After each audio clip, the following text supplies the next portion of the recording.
Town CI Indrasena రెడ్డిని వెంటనే న్యాయవాదుల ఐక్యత. రాత్రి 10 గంటల తర్వాత జరిగినటువంటి దుర్ఘటన అందరికీ తెలుసు. నిన్నటి వరకు ఎదురు చూసాం కనీసం మాకు న్యాయం జరుగుతుంది అని. కానీ ఇంతవరకు న్యాయం జరగకపోవడంతో మేమందరం గోదావరికని న్యాయవాదులుగా నిరాహార దీక్షలు నిర్వహించడం జరుగుతోంది. ఒక హిట్లర్ ని తలపించేటట్టుగా ఈ సిఐ ప్రవర్తన ఉన్నది.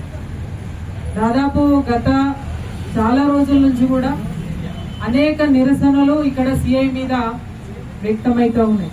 తన లోపల కూడా నువ్వు మాట్లాడినటువంటి తీరుకి నిరసన చెప్పినప్పుడు ఒకసారి కోర్టుకు వచ్చి క్షమాపణ చెప్పినావు, ఒకసారి నీ స్టేషన్లోనే కూర్చోబెట్టి క్షమాపణ చెప్పినావు. అంటే ఈయన కూడా నీకు బుద్ధి రావడం లేదనేది నిజంగా కూడా చాలా బాధాకరమైనటువంటి. ఇవాళ గోదావరికనిలో అడ్వకేట్లు అంటే ఒక గౌరవం ఉన్నది. ఎప్పుడైనా న్యాయం కోసం కొట్లాడతారు, అందరూ ఐక్యతతోటి ఉంటారు, సమాజం పట్ల గౌరవంతో ఉంటారు.